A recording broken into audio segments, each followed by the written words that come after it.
Hello students, my name is Madhu Bhalla. आज का जो टॉपिक रहेगा इलेक्ट्रोस्कोप। ये लास्ट टाइम भी मैंने इसका टॉपिक कवर किया था। ठीक है, आप लोगों ने वीडियो को बहुत प्यार दिया, उसके लिए सबसे पहले थैंक यू। और आप सीख रहे हो, मुझे अच्छा लगा। अब आज का जो टॉपिक है इसमें इलेक्ट्रोस्कोप। अब देखो, सबसे पहले है कि इलेक्ट्रोस्कोप जो है, इलेक्ट्रोस्कोप जो इलेक्ट्रोस्कोप का मेन काम होता है, ये दो तरीके से काम करता है। सबसे पहले कैसे कि ये बताता है, एक तो प्रेजेंस ऑफ चार्ज के बारे में। यहाँ पे इसको लिखो, प्रेजेंस ऑफ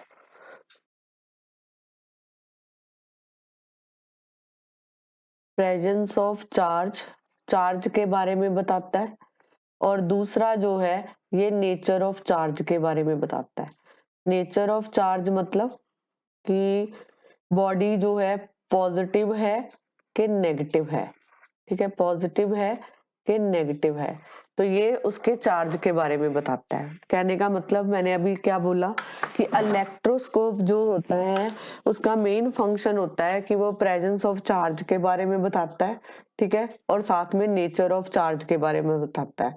ठीक है, नेचर का मतलब है कि चार्ज जो है पॉजिटिव है कि नेगेटिव है, तो इसके बारे में बताता है। ठीक है, और साथ में ये भी बताता है कि बॉडी जो है चार्ज है या नहीं है, उसके बारे में बताता है। ठीक है, दो चीजों के बारे में पता चल गया। अब देखो, अगला जो टॉपिक है इसका कि टाइप्स ऑफ इलेक्ट्रोस्कोप। इलेक्ट्रोस्कोप ये दो तरह के होते हैं। देखो, ये जो इलेक्ट्रोस्कोप है दो तरह के हैं। एक है इसमें पिथ बॉल। ठीक है, पिथ बॉल इलेक्ट्रोस्कोप। ठीक है, और दूसरा है गोल्ड लीफ इलेक्ट्रोस्कोप। अगर आपको टाइप पूछा जाता है तो आप लिखोगे पिथ बॉल इलेक्ट्रोस्कोप, और सेकंड जो है गोल्ड लीफ जो है इलेक्ट्रोस्कोप। अब देखो, जो पिथ बॉल वाला है उसके लिए क्या है आपके पास, फर्स्ट वाला है पिथ बॉल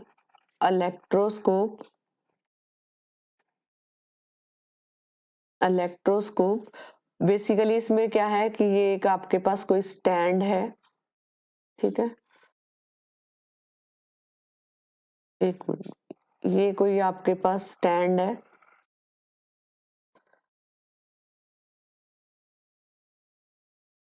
ये कोई आपके पास स्टैंड है, यहाँ पे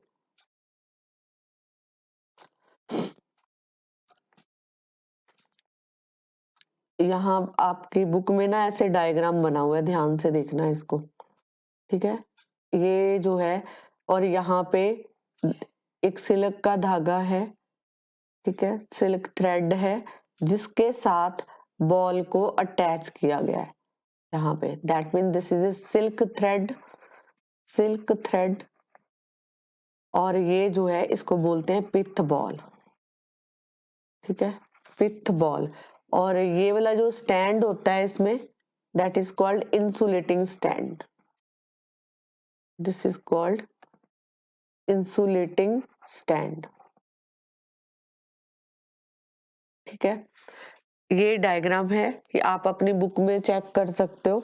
इसमें अब देखो, सबसे पहले है कि यहाँ पे करना क्या होता है कि यहाँ ये जो पिथ बॉल है, ठीक है, ये पिथ बॉल है, तो इसके पास किसी भी बॉडी को लेके जाना है, पर इसको टच नहीं करना, मतलब इसके साथ टच नहीं करना, उसको उसके सिर्फ नियर बाय रखना है। ठीक है, तो अगर आप उसको नियर बाय रखते हो बॉडी को अगर उसके नियर बाय पिथ बॉल के पास लेके जाते हो विदाउट टचिंग, टच नहीं करना उसको। ठीक है, तो उससे होगा क्या, दो रिजल्ट आपको मिलेंगे। पिथ बॉल, यहाँ पे लिखो पिथ बॉल, आपको यहाँ पे दो रिजल्ट देखने को मिलेंगे। अगर तो ये बॉल इस तरफ आ गई, मतलब इसकी तरफ झुकेगी बॉल, मतलब अगर ये कोई बॉडी है ये आपने इसको नियर बाय रखा हुआ है, ठीक है। तो अगर इस मूव्स टूवर्ड, अगर इसकी तरफ मूव कर गया, ठीक है, तो कहने का मतलब है कि बॉडी चार्ज है। और अगर नहीं किया तो ये अपनी ही जगह पे फिक्स रहेगा। मतलब दो केसेस हो गए कि move toward, moves towards the body, जो आप बॉडी उसके नियर बाय लेके गए हो उसकी तरफ मूव करेगा। अगर मूव नहीं किया तो वो अपनी रिमेन कांस्टेंट रहेगा, अपनी स्टेशनरी पोजीशन पे, मतलब यहीं पे ही रहेगा, हिलेगा नहीं। अगर वो हिला, मतलब इसकी तरफ मूव किया, तो ये जो है कहने का मतलब ये है कि पिथ बॉल के पास आपने कोई बॉडी लेके जाना है, बॉडी को उसके नियर बाय, टच नहीं करना, नियर बाय रखना है। तो जैसे ही आप उसको नियर बाय रखोगे तो ये बॉल जो है अपनी मूवमेंट शो करनी करेगा। अगर तो बॉल मूवमेंट शो करता है, मूव टुवर्ड द बॉडी, तो दैट मीन ये जो है चार्ज बॉडी है। तो इससे हमें पता चल गया कि बॉडी जो है चार्ज है। अगर ये रिमेन स्टेशनरी रहा, जैसे खड़ा है, यहाँ पे सीधा खड़ा है, तो वहीं पे रहा, तो ये बॉडी जो है अनचार्ज है। ठीक है, होप सो आपको ये समझ आया होगा। तो ये जो है यहाँ से आपको देखने को मिला, पिथ बॉल के द्वारा आपको ये समझने को मिला कि बॉडी अगर चार्ज कैसे होएगी और अनचार्ज कैसे होएगी। ठीक है, आपको उसके बारे में टेस्ट करना था कि बॉडी चार्ज है या नहीं है। तो उसका सबसे पहला फर्स्ट तरीका यही है कि बॉडी को नियर बाय ले जाओ। अगर ये पिथ बॉल जो है ये मूव करेगा बॉडी की तरफ, तो दैट मीन वो चार्ज है, अदरवाइज वो अनचार्ज है। Is this clear? अब इसके बाद जो है हमें पता करना है कि बॉडी के ऊपर पॉजिटिव चार्ज है कि नेगेटिव चार्ज है। अब देखो जो पिथ बॉल है, जो पिथ बॉल है, जो आपने जो है ये चार्ज पिथ बॉल है, चार्ज पिथ बॉल, और ये जो है पॉजिटिव जो है चार्ज कैरी करता है। ठीक है, आपने इसके पास जो है अगर आप बॉडी को लेके जाते हो, देखो यहाँ पे क्या है, positive charge, charge pith ball है। तो अगर मान लो कि बॉडी जो है, ये जो बॉल है पिथ बॉल मूव अवे करे, मतलब बॉडी से दूर जाए। मैंने आपको बताया था दो चार्जेस होते हैं, एक होते हैं लाइक चार्जेस और एक होते हैं अनलाइक चार्जेस। जो लाइक चार्जेस मतलब एक जैसे, ठीक है, जैसे यहाँ पे देखो, अगर यहाँ पे पॉजिटिव पॉजिटिव, तो ये वाला भी पॉजिटिव पॉजिटिव, तो ये एक दूसरे से दूर जाएंगे। ठीक है, अगर यहाँ पे ऑपोजिट चार्ज आ जाता सामने, तो ये दोनों आपस में अट्रैक्ट करेंगे। ठीक है, तो अब यहाँ पे क्या है कि अगर यहाँ पे किसी बॉडी के ऊपर, यहाँ पे चार्ज पिथ बॉल है, वो कैरी कर रहा है पॉजिटिव साइन। ठीक है, तो अगर कोई बॉडी उसके नियर बाय आप लेके जाते हो, टच नहीं कराना, तो अगर नियर बाय लेके जाते हो तो ये बॉल जो है पीछे हटता है, मतलब मूव अवे, दैट मीन वो लाइक चार्ज, लाइक चार्ज मतलब उस बॉडी के ऊपर पॉजिटिव चार्ज होगा। ठीक है, लाइक चार्ज होगा। अब अगर दूसरी बॉडी है, अगर वो अट्रैक्ट कर रहा है उसको टुवर्ड द बॉडी, किसी बॉडी के पास जा रहा है, पिथ बॉल जो है, जब आप किसी बॉडी को पिथ बॉल के नियर बाय लेके आए तो वो टुवर्ड द बॉडी जाएगा, तो उस बॉडी के ऊपर कौन सा चार्ज कहोगे, नेगेटिव चार्ज। कहने का मतलब है लाइक चार्जेस जो है अवे फ्रॉम, आपस में एक दूसरे से दूर जाती है। ठीक है, और अनलाइक चार्ज जो है आपस में अट्रैक्ट करते हैं, this is A unlike charge, एक पॉजिटिव और एक नेगेटिव। Is this clear? उसके बाद है, अब जो मैं आपको कराने जा रही हूँ, ये सेकंड है आपकी बुक में, गोल्ड लीफ इलेक्ट्रोस्कोप। अब देखो इसमें है क्या बेसिकली, ये देखो यहाँ पे जो है ये ग्लास केस है, ग्लास केस के अंदर हमने यहाँ पे एक ब्रास रॉड ली, ये ब्रास रॉड है, यहाँ पे ये इंसुलेटर है, इंसुलेटिंग प्लग है, उसके ऊपर जो है ये देखो यहाँ पे इसको जो है यहाँ पे ब्रास की डिस्क लगा रखी है, ये डिस्क है। ठीक है, अब यहाँ पे ये दो गोल्ड लीफ, मतलब कितनी, अगर आपको क्वेश्चन में पूछे कि कितनी गोल्ड लीफ है, 2 गोल्ड लीफ है। ठीक है, और ये कौन सा है, this is a brass disc. ये ग्लास केस है, ग्लास केस जो है इसको प्रोटेक्ट करता है गोल्ड लीफ को, ताकि अगर हवा आए या विंड आए तो ये जो है अपनी जगह से ना हिले। ठीक है, यहाँ पे जो मेटल फॉइल लगाई गई है, यहाँ पे ये वाली कौन सी है, मेटल फॉइल। ठीक है, this is called metal foil, और ये जो है गोल्ड लीफ। ठीक है, अब यहाँ पे क्या है कि गोल्ड लीफ तक आ गया ना। हाँ, यहाँ पे मेटल फॉइल है, ये वाली मेटल फॉइल। ठीक है, तो कहने का मतलब यहाँ पे ये है। अब इसके ऊपर टेस्ट करेंगे कि टेस्ट से आपको कैसे पता चलेगा कि कोई बॉडी चार्ज है या अनचार्ज है। ठीक है, अब ये देखो,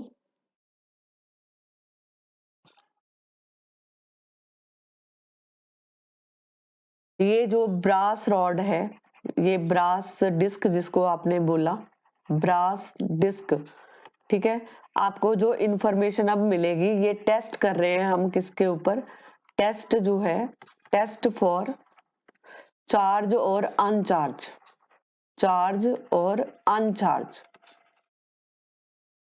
ठीक है, कैसे पता चलेगा, अब देखो, ये जो है ब्रास की डिस्क है, ब्रास डिस्क, और ये जो बॉडी है ये चार्ज बॉडी है। आपने इसको इसके साथ टच किया, तो टच करने से क्या हुआ, ये वाली जो गोल्ड लीफ है, ये गोल्ड लीफ है, ये डाइवर्ज कर गई, फैल गई, जिसको बोलते हैं डाइवर्ज कर गई। तो डाइवर्ज करेगा तो कहने का मतलब है कि यहाँ पे लीव मतलब जब आपने इसको टच किया इसके साथ, तो ये जो है डाइवर्ज हो गई। ठीक है, और यहाँ पे देखो, जब अनचार्ज बॉडी थी, ये अनचार्ज बॉडी है, इसको जब आपने ब्रास के साथ जो करा, तो ये जो है इसके ऊपर कोई भी इफेक्ट नहीं आया, ये अपनी स्टेशनरी पोजीशन पे ही रहा। ठीक है, कहने का मतलब है कि अब देखो, जैसे आपको क्वेश्चन पूछा जाए कि अगर आपको सिर्फ ये डायग्राम ही बताया जाए, आपको नहीं पता कि कौन सी बॉडी चार्ज है, ये भूल जाओ आप कि ये कोई चार्ज बॉडी है। ठीक है, तो आप कैसे जज करोगे कि ये चार्ज है कि अनचार्ज बॉडी है। ठीक है, देखो, मैं इसको, आपने ये भूल जाना है। मान लो आपको ये डायग्राम पेपर में आ गया, तो आप कैसे करोगे, मान लो ये जो है आपने, आपको पता है कि ये ब्रास डिस्क है, ये बॉडी है, आपने इसको टच किया, तो आपने इसको देखना है। अगर तो ये गोल्ड लीफ जो है डाइवर्ज करेंगी, तो दैट मीन ये वाली जो बॉडी होएगी वो चार्ज बॉडी होएगी, चार्ज बॉडी। और अगर ये बॉडी जो है इस ब्रास को टच कर रही है, बट यहाँ पे कोई भी इफेक्ट देखने को नहीं मिल रहा, ये देखो, ये जो है अपनी ही पोजीशन पे स्टेशनरी है, तो कहने का मतलब है ये अनचार्ज बॉडी है। इस तरह के क्वेश्चन आपको पूछे जा सकते हैं, this is A uncharged body. Hope so कि ये वाला आपको क्लियर हुआ होगा। अब जो टेस्ट है कि पॉजिटिव और नेगेटिव के लिए कैसे टेस्ट जो है चेक करेंगे, वो देखो, ये देखो, अब यहाँ पे देखो आप, अगर यहाँ पे ये ब्रास रॉड है, यहाँ पे इसके ऊपर पॉजिटिव चार्ज है। ठीक है, ये पॉजिटिव चार्ज है, अगर आपने यहाँ पे इसको टच किया, ये बॉडी को इसके साथ टच किया, ठीक है, टेस्ट किसके ऊपर कर रहे हैं, नेगेटिव और पॉजिटिव के ऊपर। ठीक है, तो अगर ये वाली चीज देखो, ये वाली गोल्ड लीफ थी, ठीक है, जैसे ही आपने बॉडी को टच किया, तो ये जो है, ये डाइवर्ज जो है इंक्रीज कर गया, डाइवर्जन जो है इंक्रीज कर रहा है, इंक्रीज कर रहा है, तो दैट मीन यहाँ पे क्या है, पॉजिटिव चार्ज, यहाँ पे क्या है, पॉजिटिव चार्ज, यहाँ पे पॉजिटिव चार्ज है। समझे, दोबारा देखो, मैंने क्या बोला, ये आपके पास ब्रास डिस्क थी, यहाँ पे इसके ऊपर पॉजिटिव साइन है। ठीक है, अब ये गोल्ड लीफ है, जैसे ही आपने बॉडी को टच किया ब्रास डिस्क के साथ, तो ये जो है डाइवर्जन जो है ज्यादा इंक्रीज कर गया, तो दैट मीन अगर ये इंक्रीज कर रहा है, तो यहाँ पे हमेशा पॉजिटिव साइन होगा। और जैसे ही आपने इसको जो है, ये बॉडी को टच किया, तो ये डाइवर्जन कम हो गया, प्लस जो है डिक्रीज कर गया, तो दैट मीन इस रॉड के ऊपर, बॉडी के ऊपर नेगेटिव साइन है। ये कहने का मतलब है। जो पैराग्राफ आपकी बुक में लिखा है आप पढ़ोगे आपको समझ आ जाएगा। ठीक है, अब देखो सेकंड डायग्राम उसमें ये दे रखा है कि यहाँ पे अगर कोई नेगेटिवली चार्ज गोल्ड लीफ रखी हुई है और यहाँ पे ब्रास है। अब देखो जैसे ही आपने यहाँ पे बॉडी को टच किया तो ये जो है फैल गया, मतलब मोर डाइवर्ज है, तो that mean negative negative sign. ये जो है, ये देखो ध्यान देने वाली बात यहाँ पे क्या है, जैसे यहाँ पे नेगेटिव था तो ये जो है जब से यहाँ पे ज्यादा डाइवर्ज कब होगा, जब इसके सेम साइंस होंगे, साइन होंगे। This is A like charges, like. ठीक है, और यहाँ पे देखो जब इसका जो साइज छोटा हो रहा है तो वो कब हो रहा है, जब अनलाइक चार्ज हो रहे हैं। कहने का मतलब है कि जब लाइक चार्जेस, मतलब एक जैसे चार्जेस होंगे बॉडी के ऊपर, तो ये जो गोल्ड लीफ है वो फैलेगी, डाइवर्ज करेगी। लेकिन अगर ऑपोजिट साइंस हैं, अनलाइक चार्ज है, तो यहाँ पे इसका साइज जो है कम हो जाएगा। That is called unlike charge. Is this clear? ये कहने का मतलब है इस एक्सपेरिमेंट का। ठीक है, अब देखो एक तो आपका ये एक्सपेरिमेंट था जो मैंने अभी डिस्कस किया, उसके बाद जो है एक और चीज डिस्कस कर रही हूँ जो आपकी बुक में दिया है, atmospheric atmospheric electricity, atmospheric electricity. Atmospheric electricity जो है, इसमें आप कह सकते हो कि जो साइंटिस्ट थे बेंजामिन बेंजामिन फ्रैंकलिन,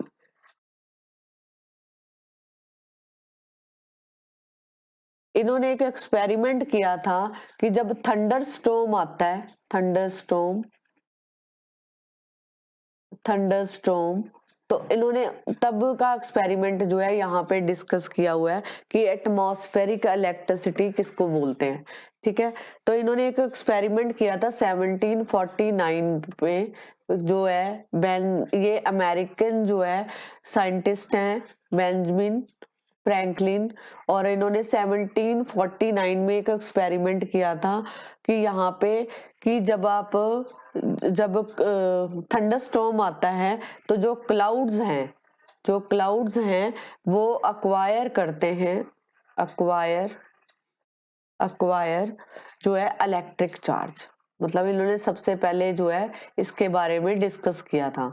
ठीक है, अब इन्होंने क्या बताया, इन्होंने क्या किया, एक काइट बनाई।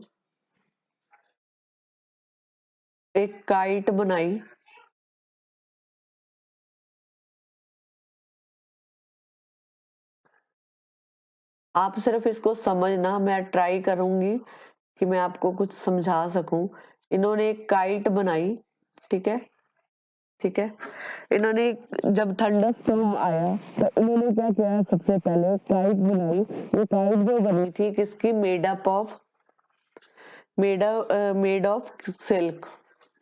Of silk. ठीक है, समझ आया? इन्होंने क्या बोला, बेंजामिन जो फ्रैंकलिन थे, इन्होंने एक काइट का एक्सपेरिमेंट किया। तो ये जो काइट बनाई किसकी बनी थी, सिल्क की। उसके बाद इन्होंने एट द टॉप, मतलब इसके टॉप के ऊपर, टॉप कॉर्नर पे इन्होंने क्या किया, 30 metre long fixed metal wire. ठीक है, 30 मीटर की फिक्स जो है मेटल वायर लगाई। ठीक है, तो जो अदर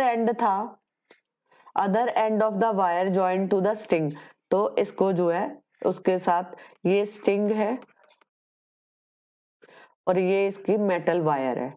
ठीक है, अब इसका जो लोअर एंड है, मतलब ये वाला एंड, लोअर एंड, तो इन्होंने यहाँ पे एक मेटल की लगाई, मेटल की अटैच कर दी। ठीक है, और यहाँ पे जो है मेटल की और सिल्क स्ट्रिप।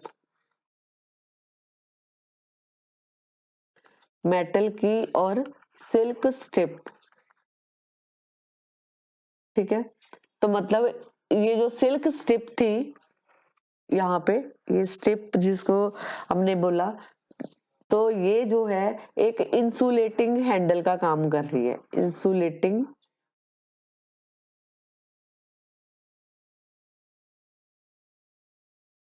Insulating handle. ठीक है, मैं दोबारा दिखा देती हूँ आपको इसको शॉर्ट करके। देखो मैंने क्या बोला, एटमॉस्फेरिक इलेक्ट्रिसिटी में सबसे पहले अमेरिकन साइंटिस्ट थे बेंजामिन फ्रैंकलिन। इन्होंने एक एक्सपेरिमेंट किया, सिल्क वायर जो है, सिल्क की एक काइट बनाई, उसका जो है टॉप टॉप पे उसको जो है 30 मीटर जो है एक मेटल वायर लगाया, उसके बाद स्टिंग लगाया, जिससे जो है स्टिंग लगा के नीचे स्टिंग के मेटल की लगाई, और ये जो सिल्क जो है स्ट्रिप लगाई, ये जो है एक इंसुलेटिंग हैंडल का काम कर रही थी। तो इन्होंने नोटिस क्या किया, जब इन्होंने की को थंडरस्टॉर्म में इसको काइट को उड़ाया, तो ही विल नोटिस दैट कि वहां पे उनको स्पार्क होते दिखाई दिए, स्पार्क जो है दिखाई दिए। ठीक है, spark between his knuckles and the key। ठीक है, समझे, मतलब कि यहाँ पे मेटल की, ठीक है, नकल्स एंड द की, मतलब उन्होंने स्पार्क देखे, कहने का मतलब शॉर्ट समरी अगर मैं बोलूं तो आप उसको जो है वहां पे क्या दिखे, क्या कहते हैं, स्पार्किंग होती हुई दिखी। तो इन्होंने इनको नाम दिया एटमॉस्फेरिक इलेक्ट्रिसिटी का। अब इसके बारे में अगर मैं एक्सप्लेन करूं तो इसमें क्या है कि जब क्लाउड्स जो होते हैं, होता क्या है एक्चुअल में कि clouds during thunderstorm get charge due to friction. ठीक है, तो क्लाउड जो हैं, जितने भी ऊपर क्लाउड्स होते हैं वो चार्ज हो जाते हैं। ठीक है, चार्ज क्यों होते हैं, ड्यू टू फ्रिक्शन। ठीक है, तो चार्ज ऑफ क्लाउड जो है flow through the metal wire, जैसे ये कोई मेटल की वायर है तो इसके थ्रू जो है चार्ज फ्लो होना शुरू हो जाता है। ठीक है, charge on the cloud flow through the metal wire and wet string, जो यहाँ पे हमने इसको स्टिंग के साथ जोड़ा था। ठीक है, तो यहाँ पे मेटल की लगाई थी, ये अभी आपने यहाँ पे पढ़ा ना, मेटल की। ठीक है, यहाँ से चार्ज फ्लो होना शुरू हुआ और इसके थ्रू जो है ये की के बीच में कलेक्ट होना शुरू हो गया। तो when knuckles come near the key, तो जब नकल्स जो है की के बिल्कुल पास आ गए तो वहां पे ऑपोजिट चार्ज हुआ बाय इंडक्शन, ऑपोजिट चार्ज जो है पैदा हुआ बाय इंडक्शन। तो इस वजह से वहां पे स्पार्क जो है आपको देखने को मिले। ठीक है, कहने का मतलब क्योंकि स्पार्क तब हुआ क्योंकि यहाँ पे आपने मेटल वायर लगा रखी थी, 30 मीटर लॉन्ग मेटल वायर। तो जब यहाँ पे सिल्क सिल्क के जो है सिल्क के ऊपर चार्ज है, जब आप इसको थंडरस्टॉर्म होता है तो वहां पे जो क्लाउड्स होते हैं वो चार्ज हो जाते हैं। तो ये जो मेटल वायर के थ्रू, तो जो है स्टिंग के थ्रू यहाँ पे जो की लगाई थी, यहाँ पे सारा वो चार्ज कलेक्ट हुआ और स्पार्किंग देखने को मिली। स्पार्किंग तब देखने को मिली जब ऑपोजिट चार्ज जो है वहां पे फ्लो हो रहा था। ठीक है जी, होप सो कि आपको ये समझ आया होगा। ठीक है, मैंने अपनी तरफ से ट्राई किया है कि आपको समझ दूं वाया डायग्राम, बट फिर भी अगर आप इसको ध्यान से सुनोगे ना तो आपको समझ आएगा बुक की लैंग्वेज क्या कह रही है। ठीक है, अब देखो, अब उसके बाद है कि लाइटनिंग, जब बिजली चमकती है तब क्या होता है। ठीक है, लाइटनिंग होती है जब थंडरस्टॉर्म आता है, तो charge cloud passes over the earth, ये जो चार्ज क्लाउड्स हैं वो जो है अर्थ के नियर बाय पास हो रहे होते हैं। ठीक है, यहाँ पे अर्थ है और यहाँ पे क्लाउड्स है। ठीक है, तो इट अक्वायर ऑपोजिट चार्ज, तो ये जो है ऑपोजिट चार्ज अक्वायर करते हैं बाय इंडक्शन। ऑपोजिट चार्ज जो है बनता है इनके ऊपर, अक्वायर करते हैं ऑपोजिट चार्ज बाय इंडक्शन। तो स्पार्क में occur between the two opposite charge cloud, जैसे मान लो ये कोई क्लाउड है। ठीक है, तो ये एक दूसरे के ऊपर से निकल रहे हैं, फ्रिक्शन, तो यहाँ पे जो है अगर ऑपोजिट चार्ज आ गया, ठीक है, तो यहाँ पे मान लो पॉजिटिव है, फॉर एग्जाम्पल। और अगर यहाँ पे नेगेटिव है तो अगर दोनों पास आए तो यहाँ पे फ्रिक्शन होती है, तो जिस वजह से यहाँ पे स्पार्क आपको दिखाई देता है, स्पार्किंग होती है। ठीक है, तो ये होता है कि लाइटनिंग इफेक्ट। और ये जो लाइटनिंग इफेक्ट होता है, लाइटनिंग इफेक्ट जो है काफी डेंजरस होता है। डेंजरस होता है किसके लिए? एनिमल्स के लिए भी डेंजरस है और ह्यूमंस के लिए भी डेंजरस है। ठीक है, ये आपको किल भी कर सकता है। जो लाइटनिंग इतनी खतरनाक होती है, अगर आपने इसके वीडियोस देखने हैं तो आप जो है उस पे देख सकते हो, यूट्यूब पे सर्च मार सकते हो। ठीक है, दूसरा है कि ये जो है, ये लाइटनिंग की वजह से जब बिजली चमकती है तो इसकी वजह से आग लगने का डर भी रहता है, फायर लग सकती है। ठीक है, और बिल्डिंग जो है शैटर हो सकती है। ठीक है, शैटर बिल्डिंग। ठीक है, अभी मैंने क्या बोला कि जब दो क्लाउड आपस में ऑपोजिटली चार्ज वाले अगर आपस में एक दूसरे के ऊपर से निकलते हैं तो यहाँ पे जो है स्पार्क पैदा होता है, क्योंकि they both are unlike charges.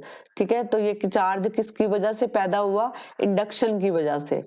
ठीक है, उसके बाद है कि जब लाइटनिंग होती है तो ये जो है लाइटनिंग डेंजरस होती है किसके लिए? एनिमल और ह्यूमन के लिए। और ये किसका कारण बनती है? ये फायर का कारण बनती है और जो है शटर बिल्डिंग को शटर कर देती है। दूसरा है यहाँ पे कि कुछ सेफ्टी मेजर्स का ध्यान रखा जाता है। क्या क्या सेफ्टी मेजर होने चाहिए ड्यूरिंग? कौन कौन से सेफ्टी मेजर होने चाहिए? तो फर्स्ट पॉइंट तो ये है कि अगर आप ट्रीज के पास खड़े हो तो कभी भी ट्री का सहारा नहीं लेना चाहिए। बड़े बड़े ट्रीज होते हैं। ठीक है, तो it is not advisable to stand under a tree और नियर ए टॉल बिल्डिंग। ना तो ट्री के नीचे खड़े होना चाहिए और ना ही जो टॉल बिल्डिंग्स हैं उनके नीचे खड़े होना चाहिए, नियर बाय नहीं खड़े होना चाहिए। ठीक है, ये दोनों ही आपके लिए खतरनाक है। सेकंड है, अगर आप कार और बस के थ्रू मूव कर रहे हो, मतलब अगर आप कार और बस के थ्रू ट्रेवलिंग कर रहे हो तो you are safe inside. Safe inside, आप अंदर जो है सेफ हो। और आप जो है विंडोज और डोर्स को keep the window and door of the vehicle close. ठीक है, थर्ड पॉइंट है do not carry umbrella. Do not carry an umbrella. Umbrella carry नहीं करना चाहिए over the head, particularly if is walking is an open ground. मतलब बिजली चमक रही है तो आप के हाथ में कभी भी अम्ब्रेला जो है नहीं होना चाहिए। ठीक है, वो आपके लिए खतरनाक हो सकता है, क्योंकि ऊपर अगर अम्ब्रेला का अगर आप ध्यान से देखो तो ये लोहे की रॉड होती है। ठीक है, ये वाली, तो यहाँ से करंट जो है यहाँ पे आपके हाथ को लग सकता है। तो इसलिए कभी भी अम्ब्रेला थंडरस्टॉर्म में नहीं लेना चाहिए। फोर्थ पॉइंट हम कह सकते हैं इसमें कि जो है if there are tree around, मान लो आपके पास ट्री आपके जहाँ पे आप खड़े हो, मान लो जिस एरिया में आप खड़े हो तो वहां पे सिर्फ ट्री ही है, तो आपको अगर शेल्टर लेना है, टेक शेल्टर। शेल्टर, तो शेल्टर किसके अंडर ले सकते हो? शॉर्टर ट्री, कभी भी टॉल ट्री के अंदर नहीं लेना। Shorter, shorter tree. Fifth point इसमें हम ये कह सकते हैं कि जो है जैसे आप टीवी और कंप्यूटर के जो प्लग्स हैं, कंप्यूटर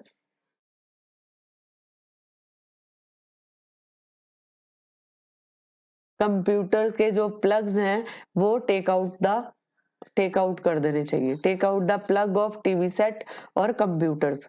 ठीक है, दूसरा है इसमें एक और पॉइंट आप जोड़ सकते हो कि do not take bath during thunderstorm and avoid contact with running water. Running water के कॉन्टेक्ट में नहीं आना चाहिए। ठीक है, अवॉइड करना चाहिए। ठीक है, और do not stand near the window और do not stand stand near the window, near the window और जो है बालकनी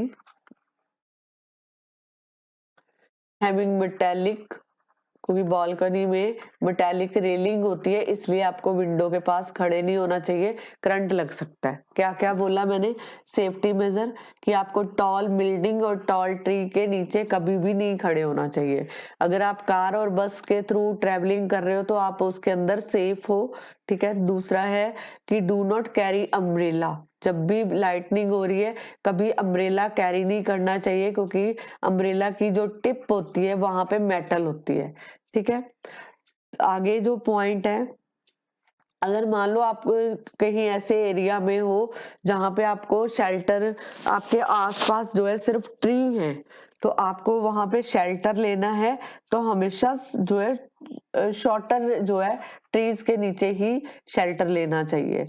फिफ्थ पॉइंट है, टीवी और कंप्यूटर के जो स्विचेस हैं ड्यूरिंग लाइटनिंग आपको वो स्विच बोर्ड से बाहर निकाल देने चाहिए, ठीक है। रनिंग वाटर के कांटेक्ट में नहीं आना चाहिए, और ये जो है कभी भी विंडो के पास नहीं खड़े होना चाहिए, क्योंकि बालकनी में अगर आप खड़े हो तो वहां पे मेटालिक वायर कह सकते हैं मेटालिक रेलिंग होती है, तो करंट लगने का खतरा होता है, ठीक है। तो एक और लास्ट टॉपिक है इसका, लाइटनिंग कंडक्टर, लाइटनिंग सॉरी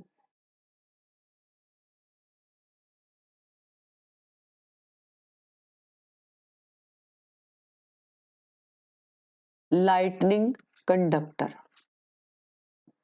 ये देखो लाइटनिंग कंडक्टर का मतलब है, सबसे पहले मैं आपको एक डायग्राम दिखाती हूँ, ये आपकी बुक का ही डायग्राम है, ठीक है। सबसे पहले है कि लाइटनिंग कंडक्टर जो है वो होते क्या हैं। पहले तो जो लाइटनिंग कंडक्टर की बात करें कि लाइटनिंग कंडक्टर, तो ये हमें जो है वो डिवाइस हैं जो प्रोटेक्ट करते हैं कि building from being damage due to lightning, ठीक है।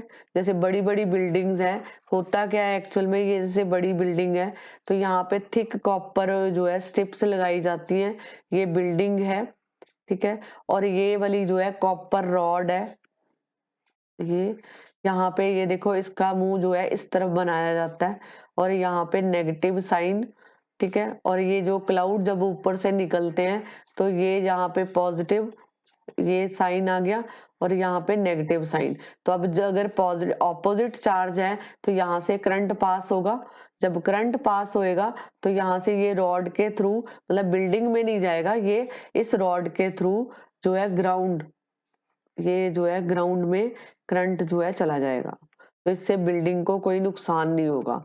जितने आप देखना ध्यान से, कभी आप देखना कि बड़ी बड़ी बिल्डिंग्स होती हैं इसको अंडरग्राउंड रखा जाता है, ठीक है। तो मतलब जितनी भी बड़ी बड़ी बिल्डिंग्स होती हैं वहां पे इस तरह के लगाए जाते हैं, बड़ी बिल्डिंग के ऊपर कभी भी देखना, अगर कोई मीनार होगा वहां पे भी ऐसे लगा होगा, कोई चर्च बहुत बड़ी होगी तो उसके ऊपर भी ऐसा कुछ साइन जो है मेटल रॉड लगा रखी होगी, और उसको इससे जो है अर्थिंग करा रखी होगी, ठीक है। उसका कारण कि जब ऊपर से क्लाउड निकलते हैं तो ऑपोजिट चार्ज होने की वजह से यहाँ से चार्ज पैदा होता है, तो ये बिल्डिंग को नुकसान ना पहुंचाए, और ये चार्ज जो है ये रॉड के थ्रू ग्राउंड में चला जाए, ठीक है। तो कहने का मतलब ये था कि होप सो कि आपको ये टॉपिक अच्छा लगा होगा, क्योंकि मैंने पूरी कोशिश करी है कि आपको ये क्लियर हो, ठीक है। फिर भी अगर आपको क्लियर नहीं होता तो आप वीडियो को एक दो बार देखो, आपको समझ आ जाएगा कि कहना क्या चाह रहे हैं, उसके बाद आप बुक रीडिंग करना, आपको ज्यादा क्लियर होगा, ठीक है।